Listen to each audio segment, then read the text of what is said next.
ကားချစ်သူမိတ်ဆွေများအားလုံးပဲမင်္ဂလာပါခင်ဗျာကျွန်တော်တို့ဆိုပြီးကားရှိုးတော့ပြန်လဲကြိုဆိုလိုက်ပါတယ်ကျွန်တော်တို့ချန်ရေးကိုပဲဖြစ်ပါတယ်ခင်ဗျာကဲဒီနေ့မှာတော့3600တပတ်ချာလေးမှာအင်စီအသေးတွေကရှာနေတဲ့လူကြီးများတွေကျွန်တော်ရှိမှာပစိုး2စီးရှိပါမယ်ခင်ဗျာရွေးချယ်စရာရှိပါမယ်စုံတစ်စီးမတစ်စီးပါခင်ဗျာကဲဒီဘက်အကောင်လေးကတော့1005လေးဖြစ်မယ်ဒီကအော်တို2 မှန်လေးနဲ့ရရှိပါမယ်ခင်ဗျာမန်ချိုးမန်ခေါက်လေးတွေပါပါမယ်အဲကွန်းကြောက်ချက်လေးဖြစ်ပါမယ်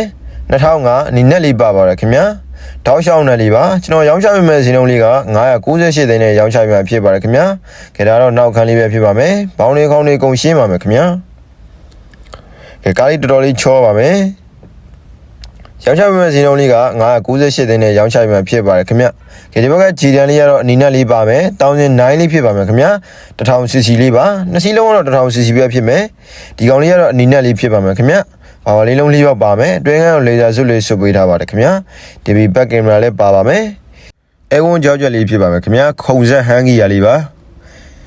ရောင်းချပေးမယ့်ဈေးနှုန်းလေးက998သိန်းနဲ့ရောင်းချပေးမှာဖြစ်ပါတယ်ခင်ဗျာနှစ်စီးလုံး998သိန်းနဲ့ရောင်းချပေးမှာဖြစ်ပါတယ်ဒီကောင်လေးကတော့1009နီနဲ့လေးပါမယ်1000cc လေးပါခင်ဗျာကဲဒါကတော့နောက်အလဲခန်းလေးပဲဖြစ်ပါမယ်ခင်ဗျာ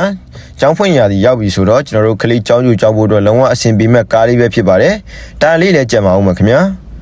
ဒီကားလေးနဲ့ပတ်သက်ပြီးတော့မှငွေချမ်းအလဲထက်အရေးကြအကုန်ရပါမယ်ခင်ဗျာလူကြီးမင်းတို့ပြန်လို့သောကားများကိုလည်းကျွန်တော်ဆိုပြီးကားရှိုးတော့မှပြန်လဲဝယ်ယူပေးပါရခင်ဗျာဒီကားလေးနှစ်စီးကိုစိတ်ဝင်စားလို့ဆက်သွယ်မေးမြန်းယူနေဆိုရင်တော့39 08 524 2323ကိုဆက်သွယ်မေးမြန်းနိုင်ပါတယ်ခင်ဗျာအားလုံးကျေးဇူးတင်ပါတယ်